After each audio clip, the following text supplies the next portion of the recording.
Oke, assalamualaikum warahmatullahi wabarakatuh. Selamat datang kembali di channel Mahmud Badarudi.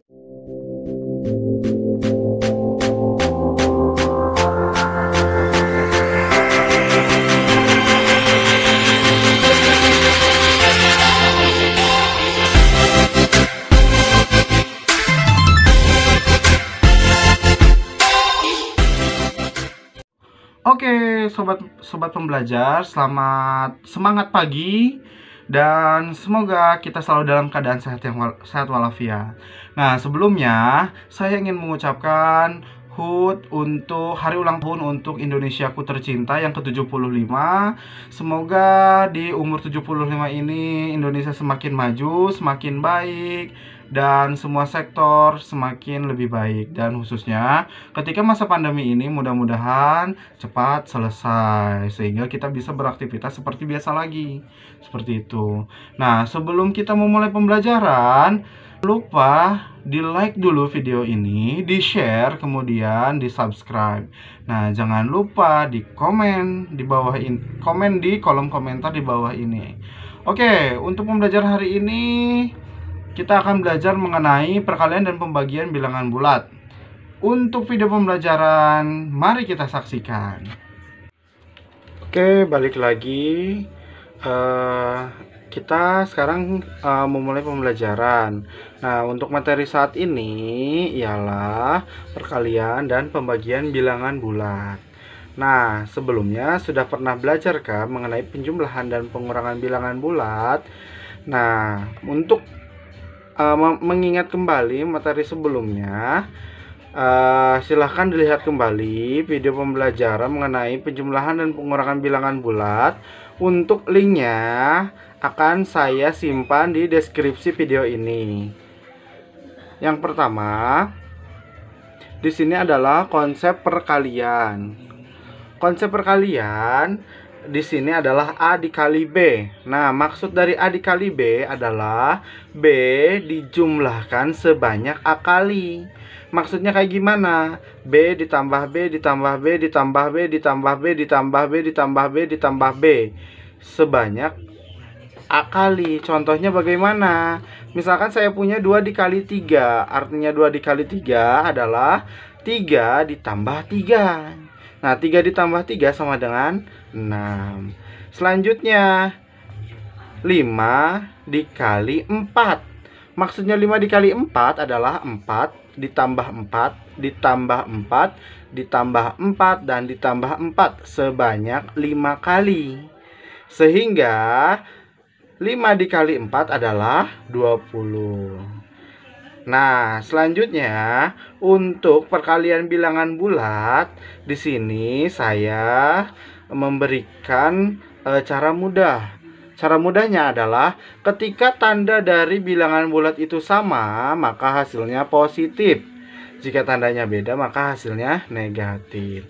Contohnya seperti ini, 5 dikali 7. 5 dikali 7, lihat tandanya. 5 di sini tandanya positif, 7 di sini tandanya positif. Karena dia dua-duanya positif atau tandanya sama, maka hasilnya adalah positif. 5 dikali 7, 35. Nah, yang kedua, min 7 ditambah 4. Di sini min 7 bernilai negatif dan 4 bernilai positif. Karena tandanya beda, maka hasilnya negatif. Sehingga min 7 dikali 4 adalah,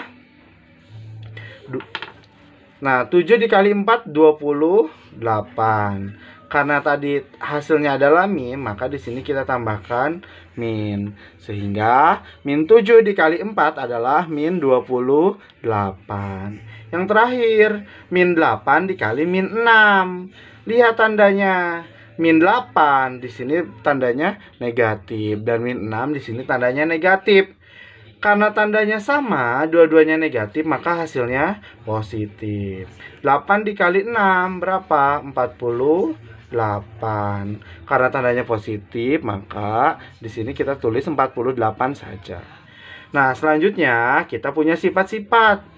sifat-sifat perkalian bilangan mutlak. Yang pertama adalah komutatif. Maksudnya komutatif adalah misalkan saya punya P dikali Q, maka hasilnya akan sama dengan Q dikali P. Misalkan P-nya saya ubah menjadi 3 dan Q-nya saya ubah menjadi 2. Nah, di sini kan P dikali Q, maka 3 dikali 2 hasilnya 6. Dan Q dikali P, 2 dikali 3. 2 dikali 3 adalah 6. Nah, karena hasilnya sama, maka dia bersifat komutatif. Nah, untuk selanjutnya adalah bersifat asosiatif.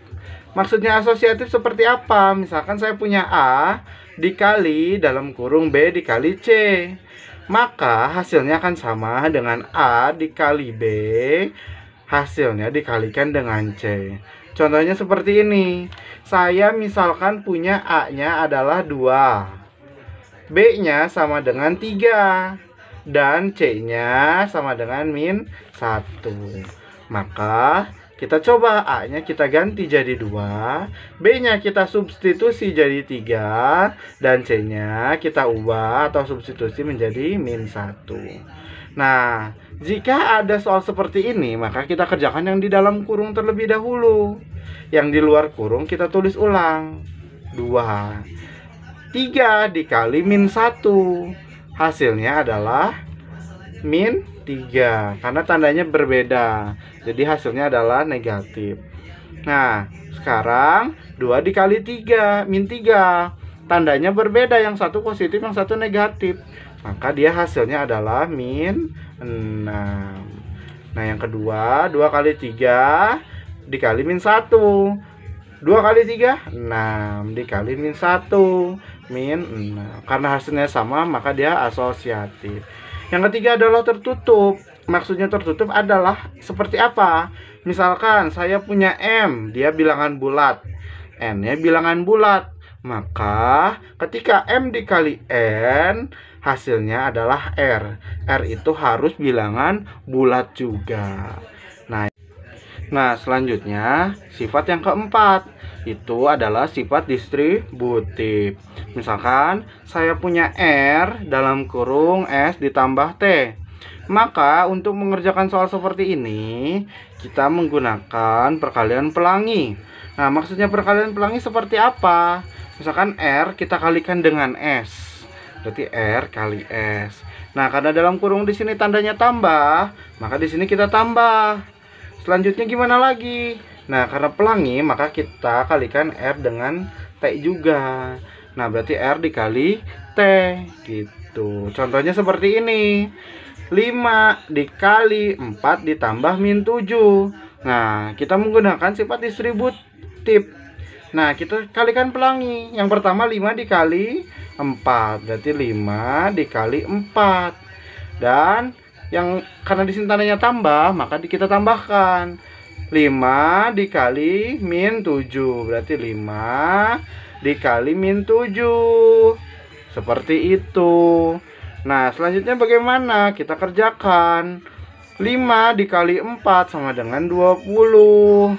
5 dikali min 7 sama dengan min 35. Nah, 20 ditambah min 35, maka hasilnya adalah min 15. Seperti itu. Dan yang terakhir adalah identitas. Nah, kemarin juga di penjumlahan dan pengurangan identitas sudah ada. Di perkalian pun sama, ada. Nah, untuk identitas pada perkalian itu bernilai 1. Jika identitas penjumlahan adalah 0. Nah, sehingga ketika suatu bilangan dikalikan 1 atau 1 dikalikan suatu bilangan, maka hasilnya adalah bilangan itu sendiri. Seperti itu. Dan untuk selanjutnya, di sini kita belajar mengenai pembagian. Nah, pembagian adalah keterbalikan dari perkalian. Misalkan 6 dikali 3 sama dengan 18. Maka 18 dibagi 3 adalah 18 dibagi 3, hasilnya 6. Nah, 18 dibagi 6, 18 dibagi 6 hasilnya 3, seperti itu. Nah, untuk pembagian bilangan bulat, nah sama seperti perkalian. Jika tandanya sama, hasilnya adalah positif. Jika tandanya beda, maka hasilnya adalah negatif. Contoh, 10 dibagi 2, tandanya sama, maka hasilnya 5, seperti itu. Min 9 dibagi 3, tandanya berbeda, maka hasilnya negatif. Sekarang tinggal kita hitung 9 dibagi 3 berapa? Ternyata 3. Maka min 9 dibagi 3 adalah min 3. Yang terakhir, min 12 dibagi min 4. Nah, tandanya sama, maka hasilnya positif. Nah, 12 dibagi 4 adalah 3. Seperti itu. Dan yang terakhir, di sini adalah operasi hitung campuran pada bilangan bulat. Nah, ketika ada operasi hitung campuran bilangan bulat, maka urutan pengerjaannya adalah seperti ini. Pertama yang dikerjakan adalah yang di dalam kurung. Nah, yang kedua, perkalian atau pembagian. Nah, kalau ada dua-duanya bagaimana? Kita dahulukan yang sebelah kiri. Oh ya, ini kiri ya. Sebelah kiri. Seperti itu. Nah, tambah dan yang terakhir adalah tambah dan pengurangan. Nah, yang didahulukan adalah sebelah kiri. Seperti itu. Kiri terlebih dahulu. Contohnya nih, saya punya min 12 dibagi min 3 ditambah 6 dikurang 7. Hasilnya adalah berapa? Nah, lihat di sini. Karena yang di dalam kurung tidak ada, operasi yang di dalam kurung tidak ada, maka kita lanjut yang kedua, perkalian atau pembagian. Nah, ternyata di soal ini hanya ada pembagian. Maka kita kerjakan dulu pembagian. Min 12 dibagi min 3. Tandanya sama, maka hasilnya positif. Nah, 12 dibagi 3 berapa? 4. Nah, maka sisanya kita tulis. Ditambah 6 dikurang 7. Nah, di sini selanjutnya lihat ada penjumlahan dan pengurangan. Maka kita kerjakan yang sebelah kiri terlebih dahulu. Nah, yang sebelah kiri ternyata adalah penjumlahan. Maka 4 ditambah 6 adalah 10. Nah, min 7-nya kita tulis ulang, dikurang 7. Nah, yang terakhir 10 dikurang 7. 10 dikurang 7 adalah 3. Maka hasil dari min 12 dibagi min 3 ditambah 6 dikurang 7 adalah 3. Untuk latihan, silahkan lihat soal pada teks berikut.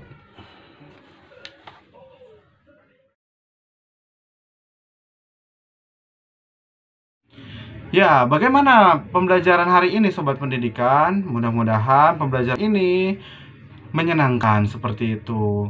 Dan sebelum kita menutup pembelajaran, saya ingatkan sekali lagi, jangan lupa di like, share, dan komen, serta subscribe channel Mahmud Badarudin ini agar saya lebih semangat untuk mengupload videonya.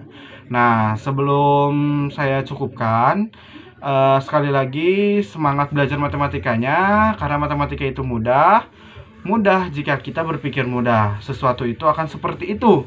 Jadi, mulai dari sekarang, apapun yang kita lakukan, kita pikir bahwa itu adalah mudah dan menyenangkan, sehingga pembelajaran akan jauh lebih berwarna. Oke, sekian dari saya. Kurang lebihnya mohon maaf. Assalamualaikum warahmatullahi wabarakatuh. Salam pendidikan.